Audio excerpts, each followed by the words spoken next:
नमस्कार दोस्तों, मैं मनोज एक बार फिर से आप सबका अपने चैनल पीसफुल माइंड पे स्वागत करता हूँ, अभिनंदन करता हूँ। प्यारे दोस्तों, एक कहावत आपने सुनी होगी, enjoy the time what ever the situation is, अर्थात वर्तमान समय का आनंद लीजिए चाहे परिस्थिति कोई भी हो। ये समय क्या है? ये काल चक्र का पहिया है जो अनवरत चलता रहता है। जो बीत गया आपके जीवन में वो आपका भूतकाल है, वो सिर्फ यादें हैं। भविष्य एक सपना है, सिर्फ वर्तमान ही आपका अपना है। तो इस वर्तमान को आप पूरा एंजॉय कीजिए। चाहे आपके सामने कोई भी परिस्थिति हो, कोई भी परेशानियां हो, कोई भी चुनौती हो, उसका अदम्य साहस के साथ डटकर मुकाबला कीजिए और वर्तमान को एंजॉय कीजिए। वर्तमान में जो भी आप कर्म करेंगे वही आपके भविष्य का निर्माण करेगा। इसलिए जो भी जीवन को सही ढंग से जानते, जितने हमारे विद्वान ऋषि मुनि, सब ने जीवन के लिए यही कहा है कि सिर्फ वर्तमान ही आपका है, भविष्य आपका नहीं। भविष्य की मुट्ठी में क्या बंद है ये हम नहीं जानते। जो बीत चुका है वो आपका भूतकाल है। तो सिर्फ आप यूज अगर कर सकते हैं तो वो वर्तमान को ही कर सकते हैं। वर्तमान आपकी संपत्ति है और उस वर्तमान की संपत्ति को आप कैसे एंजॉय कर रहे हैं, यही जीवन की फिलॉसफी है, यही जीवन का आनंद है। जो आप आज आनंद लेंगे कल वो भूतकाल हो जाएगा और आज के आनंद से, आज के किए गए अच्छे कर्म से जो भविष्य बनेगा उसी का परिणाम कल भी आपको आनंदित रखेगा। इसलिए आपने सुना होगा, एक हमारे ऋषि थे चार्वाक, जो नास्तिक थे, वो विश्वास नहीं करते थे किसी धर्म में, किसी आस्था में। उन्होंने कहा, यावत जीवेत सुखम जीवेत ऋणम कृत्वा घृतम पिबेत, अर्थात जब तक आप जिंदा हैं तब तक आप सुख के साथ उस जिंदगी का आनंद उठाइए। अगर आपको ऋण लेके भी घी पीना पड़ता है, उनका भाव था कि सुख के लिए आप आराम से अपना सुखी जीवन बिताइए, तो वो कीजिए। ये चार्वाक महोदय कहते हैं, उनकी बहुत बड़ी फिलॉसफी है ये। आपने रामधारी सिंह दिनकर जी का नाम सुना होगा, बड़े विद्वान कवि थे।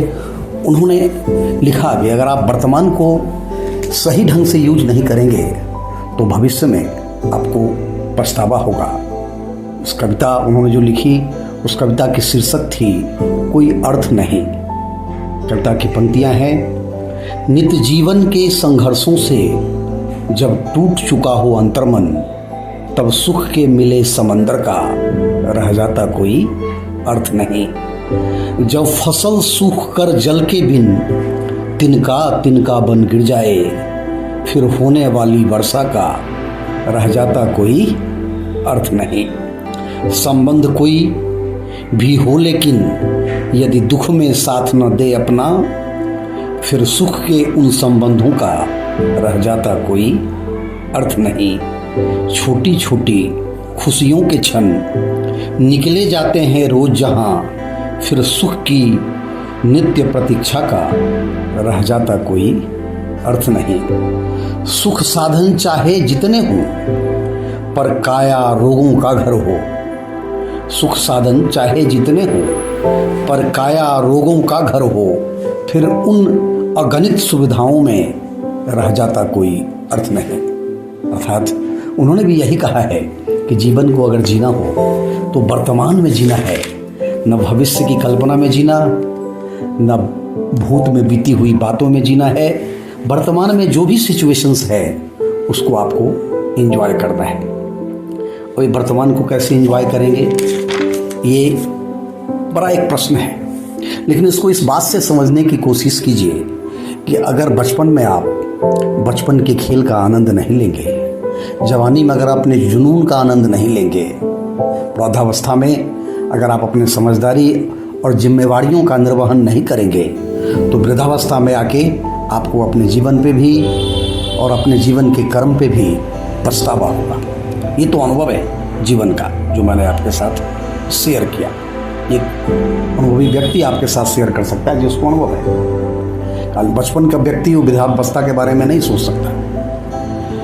तो आप समझिए कि जो भी परिस्थिति जिस उम्र के दौर में आप हैं, तो उस उम्र का जो तकाजा है उसका आप आनंद लीजिए। ये जीवन की फिलॉसफी है। जब आप कर्म क्षेत्र में हैं तो आपके सामने परिस्थितियां आएंगी, चुनौतियां आएंगी और आपदाएं भी आएंगी।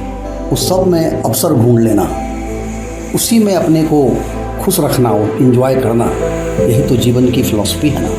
क्योंकि इस धरती पे ये एक नाटक, एक रंगमंच है। इस मंच पे हम अपना अभिनय करते हैं, अपना रोल करते हैं। आप सोचिए किसी एक्टर को अगर कूली का रोल मिला तो वो उस फिल्म में कूली का रोल करता है, लेकिन वो कूली नहीं है, उसने रोल निभाया है। उसका रियल जीवन में वो कूली नहीं है। उसी तरह अगर उसने डॉक्टर का रोल निभाया तो वो डॉक्टर नहीं है, वो रोल निभाया है डॉक्टर का। लेकिन हम इस विराट नाटक में, इस सृष्टि रंगमंच पर हमें एक अद्भुत और सत्य रोल मिला हुआ है। इस रोल को ऊपर वाला भी जानता है कि आपसे बेहतर कोई नहीं निभा सकता। अतः आप ये सोच के समझिए कि आपके सामने अगर कोई परेशानी है, विपत्ति है, कष्ट है, टफ समय है, तो वो जो सिचुएशन है वो आपसे बेहतर कोई हैंडल नहीं कर सकता, इसलिए ये परिस्थिति आपके सामने आई। भगवान की नज़रों में आप हीरो पार्टधारी हैं, आप नायक हैं, नायिका हैं। उस परिस्थितियों में भगवान ने आपको चुना है वो परिस्थिति देने के लिए, सिर्फ इसलिए कि आपसे बेहतर कोई उस परिस्थिति को झेल नहीं सकता, उसे पार नहीं कर सकता। ये भगवान का वरदान है।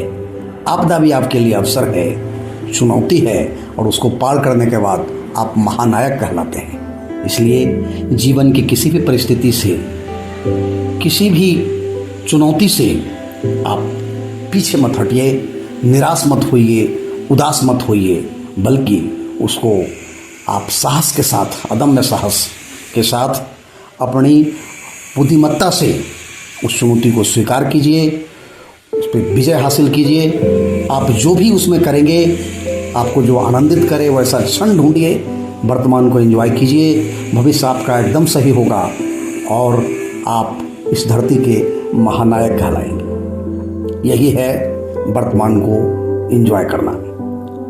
प्यारे दोस्तों, इसी तरह के टॉपिक पे हम आपसे फिर मिलेंगे। आज के लिए इतना ही। तब तक आप सभी स्वस्थ रहिए, मस्त रहिए, खुश रहिए। इन्हीं शुभ भावनाओं के साथ आज मुझे इजाज़त दीजिए। नमस्कार।